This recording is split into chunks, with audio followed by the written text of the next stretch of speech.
Welcome back. This is your boy Draft Raw, and we're going to talk about the top quarterbacks in the NFL 2020 draft. Now, I want to first, before we get into it, I want to say some draft news. With the draft news, it's going to be. I'm not sure if I'm going to go live during the draft. I'm not sure if I'm gonna just put out a video probably the next morning. But whatever I do, I hope y'all enjoy it. I'm trying to go live, and it will be in studio if I go live. And if it is just a video, afterwards, it will be in studio. So you're going to get some good quality. The coronavirus is going on right now, but we're just going to push through this, and we're going to keep on doing this and putting out this good content. So without further ado, let's get into it. The top quarterbacks in the 2020 NFL Draft. Let's start with both Tua Tagovailoa and Joe Burrow. Now, if you've been watching the draft, if you've been watching the draft process as it's going on, or if you watch college football, you know that these two guys are the top quarterbacks in the draft. Now, I have Tua as my number one and Joe as my number two, but with either here or there, those two guys are the top two guys, quintessential top two. I think that Tua is a better quarterback overall. I think the injury is the only thing that hurts him, obviously. So they talked about that. So if you're watching this video and it's talking about quarterback, you know what's going to be going on. So instead of talking about the good things, because we hear about it all the time, let's talk about some of the things that the cons about him, some of the things that is going to hurt him as they come into the NFL. With Tua, I heard someone say that he's not as athletic as you would think, because that's the reason why he gets hurt. Now, with saying that, when I watched the tape, I understood what they were talking about. A lot of times you will see him trying to avoid sacks.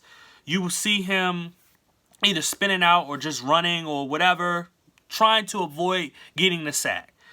Sometimes what happens is that he will still get caught, which when you got defenders grabbing at your ankle, you have ankle injury. Your knee, you have a knee injury. Basically a lot of the lower body, under the waist type injuries has happened to Tua. And they're saying is that he trusts his athleticism more than what it actually is. It's like a quarterback that trusts his arm strength a whole lot, and his arm is really not that strong, and he ends up getting picked off or just completely incomplete passes. Sometimes that happens a lot. Even quarterbacks with strong arm trust their arm so much that they will try to put it in the most tightest coverage, period, and the ball will get picked off a lot. So with Tua, it's almost the same thing. It's almost a situation where he maybe think that he's more athletic than what he is, and maybe that's the reason why he gets hurt. And that could hurt him in the NFL, because if that's the case, he may not last long. Now, when it comes to a guy like Joe Burrow, he holds the ball too often, and I don't think that's a huge problem. I think that he trusts his offensive line a lot, and in the NFL, it ain't like every play you got to get the ball out quick. So it's not really a big con or caveat on him. It's something that I saw. But leading into what I just said, he sometimes can't read the blitz as well. And the reason why I say that is because there's often times where a blitz is coming, and they talk about how smart Burrow is, right? They always talk about how smart he is. And he's not dumb. He's not, he's actually pretty smart. But when it comes to reading blitzes, you're supposed to get the ball out quick. And maybe, like I said, maybe he trusts his offensive line so much that maybe in a blitz he doesn't think that he will get sacked and he can hold on to the ball just a little bit longer. But if you're sending about 6-7 blitzers and you only have 5 offensive linemen to block, how do you expect to get the ball down the field? It doesn't work like that. And so you have a situation where Joe is holding on the ball a little too often instead of getting that ball out quick during blitzes. And it made me question, can he read the blitz well? Because why didn't he audible? Why didn't he do other things to take himself out of that situation if he can read defenses so well? If he's that smart of a player to be able to do the things that they talk about with his mind. So I kind of question that a little bit. And actually, I don't question it a little bit. I question it a lot. But we'll see when he comes to the NFL. So I'm just putting it out there. I'm not saying he's going to be a bad quarterback, But I'm saying that's going to be something that can really hurt him when he gets drafted into the NFL. Next, we're going to talk about, let's talk about Justin Herbert. And if I look at my notes here, strong arm, can be late on throws. And that's something that happens quite often. He can be late on throws a lot. He's still a gifted thrower. And he can make every throw on the field. That's something that's like huge about him, is that he can literally make every single throw that you want him to make. And he's one of those type of quarterbacks, I think, that putting Justin in a system, he can become really, really good in the league. A certain system that really fits what he does well. And I think that I actually think that he could become the best quarterback in the league if he has that system. Now, he can be late on throws, and that's something that it's not a physical thing that ails him. It's more of a kind of a mental thing a little bit, and just more of a trying to speed up his process sometimes. Sometimes he's a little bit slow processing certain things. And if you can, and speeding up the process is something that can happen. Like, this is not something that is going to be such a big caveat or a big con to him that he's just going to become a straight up bust. Like, no, this is fixable. And if it's fixed, like I said, he could really be the best quarterback because there's not a lot of things that is really wrong with him technically, besides people talk about his character, which I don't. The character of not being a rah-rah quarterback is so stupid because they also talk about a quarterback being too rah-rah. So what do you want? But two, you know, when it comes to something like him, the other thing that they talk about is just being late on throws, and it's fixable. So that's why I look at Justin Herbert. We're going to talk about Jordan Love next. Let's just go into Jordan Love because he's the consensus number 4. He's not my number 4, but he's the consensus number 4. Jordan Love is the best arm talent in this draft. He can make spectacular throws. He's got solid athleticism. He takes risks, and that's a huge thing. That's something what Patrick Mahomes does a lot, take risks. But he has up and down accuracy and decision making. I think that's his worst thing, is that his decision making and up and down accuracy. Sometimes he's not as accurate as he should be. And what I mean when I say that is that there's certain plays where the ball is not even close. And you see that. And then decision making, what he did this year, that was pretty bad. You know, he ended up trying to force himself, and honestly, that is not something like, let's say he goes to a team that's not that great. And he feels as though he has to be the guy. Well, if he has to be the guy to make all the plays and make all the big wins, if that's him and he takes those risks, which I like, it hurts him in the process, because taking those risks and all the stuff that he does and trusting his arm strength and all of that can lead to him having a season like what Phillip Rivers had this year, where he tried to make more plays than what he should have. And because he threw a lot of interceptions. Even Jameis Winston did the same thing. This is the reason why a guy would throw a bunch of interceptions, is because they feel as though they have to force the ball down the field. They have to make a play. And it's one of those things is that with him even having the best arm talent, his up and down accuracy really will hurt him. And that's the reason why I don't have him as my number 4. Like a lot of other people, I actually have him, he's my 5th best. But with him being my 5th best, he's actually tied with somebody. You're going to be surprised who he's tied with when I get to that name. But that's something that could really hurt him when he gets to the NFL. So next, we're going to look at Jacob Eason from Washington. He loses accuracy with pressure. That's a huge thing, but that's something even with like a Justin Herbert you can work on. Can I say this real quick before I get into more of it? There's a lot of quarterbacks coming out this year with the name Jay, with a J in their name. You got guys like Jake Fromm, Joe Burrow, Jacob Eason, Justin Herbert, Jalen Hurts, Jordan Love, James Morgan. Like, there's a bunch of J's in it. I don't understand it. But anyway, with back to Jacob Eason, he can get flustered, like I said, with the pressure. I think he has the strongest arm in this draft. He's straight up, he has the strongest arm. He can make tight window throws. Not athletic to really avoid the rush. He's more of just a kind of the classic pocket passer.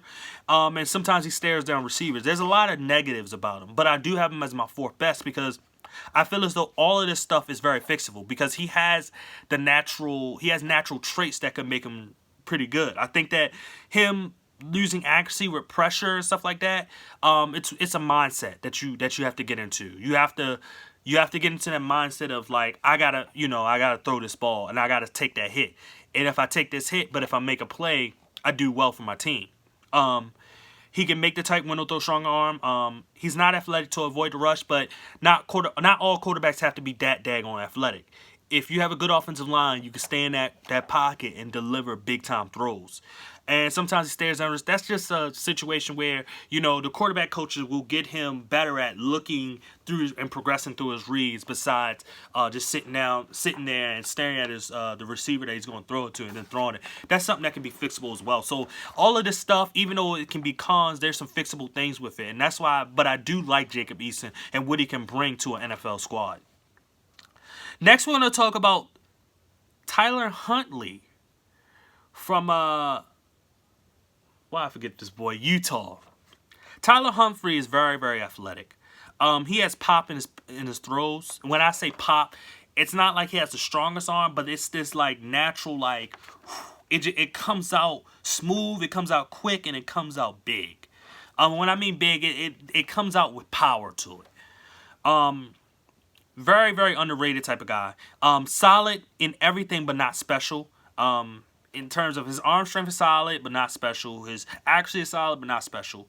Good speed that comes with athleticism, and but he needs to anticipate throws better. A lot of times he's throwing to a guy that's like literally open or like right there. Sometimes, let's say you're running an out route. Sometimes a quarterback needs to throw the ball to that sideline before the wide receiver turns to go catch it. And he doesn't do that. He's the type of dude where the receiver makes the break and the receiver looks back and then he's throwing it, and that calls for, that's late throws as well, but that can cause an interception. Guys like Marcus Peters pick you off all day, just every day, all day, every day. So it's a thing that he needs to work on, and it's something that is fixable when it comes to him, and this is why I do like him. But I love his athleticism and everything that he brings. He reminds me a little bit of a Tyrod Taylor. He reminds me of the XFL player, P.J. Williams or something like that. I forgot what his name was. His name was like P.J. though. His name definitely was P.J. I can't remember his last name, but he played for, I can't remember what team he played for in the XFL, but he played at Temple. He was there, I believe, when Matt Rule was there. He may have been, may have not. Like I said, I can't remember exactly, but I do. He was a shorter quarterback that had that athleticism, and with that athleticism and speed, it's something that can spark a team. He's not going to like Lamar Jackson athleticism, but it's something that can spark a team, and if he gets a chance, he could take over a starting spot in the NFL within, some years of being in the league. Next, we're going to talk about Anthony Gordon. Actually, you know what? We'll talk about Jalen Hurts. Jalen Hurts, I think, is trash. So next, we're going to talk about Anthony Gordon.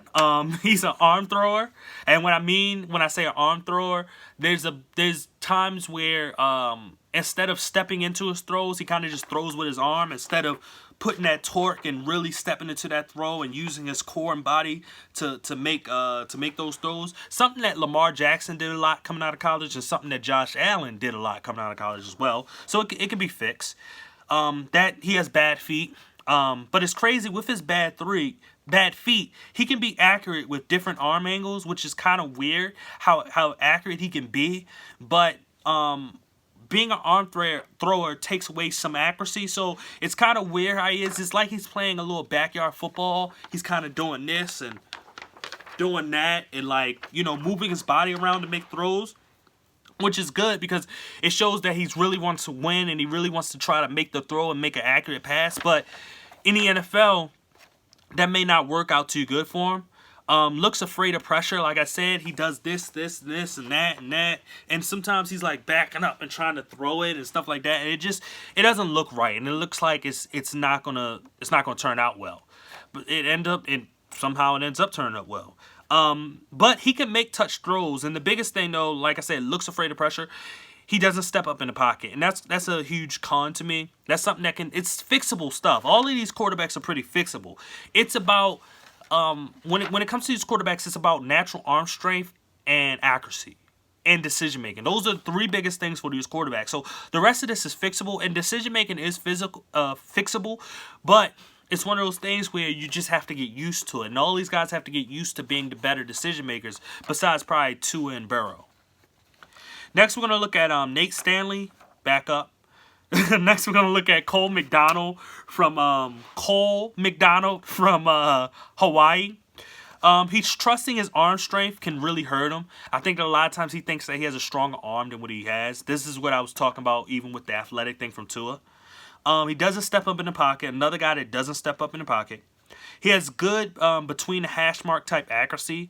Reminds me of Lamar Jackson that way. Like between the hashes, this dude is deadly accurate for whatever reason. He likes to push the ball downfield. And from his 4.58 that he ran at the combine, you see he has solid speed. With him, I mean, I didn't write a whole bunch of negatives when it came to him.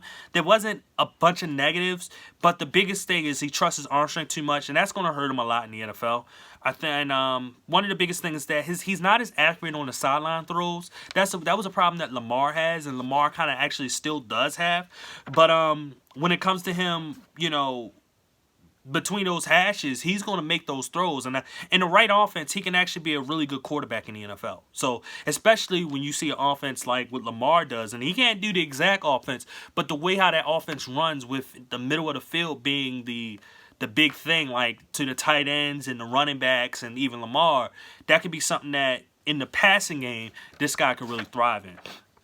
Next, we're going to talk about my 5th rated quarterback that I have tied with Jordan Love, and that's James Morgan. And I just want to say this, Jacob Eason, Jordan Love, and James Morgan, Jays, all three of those guys, I kind of clump up into one person, and not clump into one person, but clump with this kind of the same grade or kind of the same, like how the levels that I have them. James Morgan is the classic pocket passer. He has good arm strength, surprisingly. Nice touch on his deep passes. Not very mobile, but he reminds me of Jimmy Garoppolo. When Jimmy Garoppolo was coming out, and it's not even when he was coming out, it's more of what I see from Jimmy now is what I see with James Morgan. The only problem is James Morgan is coming from a small school, but that's, hey, it reminds me still of Jimmy Garoppolo because he came from a small school as well. So when it comes down to it, I think that James has a lot more pros than cons when it comes to Jordan Love and Jacob Eason, which I would want to put him as my 4th rated quarterback. But the only reason I don't is because those two guys played more higher level teams in a way. James Morgan plays at Florida FIU, and the biggest team he's played is like Miami, or he may play a Florida State or Florida. And I don't even think he played the other two, those latter two teams this year. I'm not even sure. I gotta check into that actually. But what I did see from him, from the tapes I did watch, it was a lot of good to like about him. So I clump him with those other 3 guys. They're kind of in that same level, that same realm. But I will say that I do like James Morgan a whole lot. The last quarterback I want to talk about is Khalil Tate. And I'm only going to talk about him because I just wanted to put another name into the quarterback realm. Khalil Tate has a cannon arm, extreme athleticism and mobility. It's almost like Michael Vick, but he's not like Michael Vick. He wasn't, no, because that's like Lamar. He's not like that. But accuracy needs tremendous improvement in all areas, especially deep. Except the deep passes. Deep passes, he seems pretty accurate. And it comes, with his cannon arm, it kind of makes sense that, sometimes guys with cannon arms don't have very good deep throw accuracy. That can happen sometimes. But he has solid deep throw accuracy. But the rest of the throws, the short passes, he is like Donovan McNabb. This guy's short passes is absolutely terrible. Even in mid-range, he's not as accurate. He just seems like an athlete out on the field just trying to make plays. Reminds me, it was this black quarterback. I think came out San Diego State, played for the Steelers. Kind of reminds me of him a little bit. Kind of like a Terrell Pryor a little bit. Like, it's one of those things where I'm not going to say he should change position. That's not my thing. But there may be a chance that he probably should. He is a little bit on the shorter side, I believe. But I think that because of his extreme athleticism, he could actually make probably a pretty good wide receiver in the NFL if he wants to make that transition. But I just wanted to name him because he's the closest person in terms of what we've seen from the current MVP, Lamar Jackson, where it's just that extreme athleticism that you just can't teach. So Anyway, that was the last person I was going to talk about on this list. I hope you like this video. Please comment, because I love talking to people on through YouTube. Please hit that like button. Please share this video. Please subscribe and hit that notification bell. And once again, my name is Draft Raw. I thank you all guys for watching. Goodbye.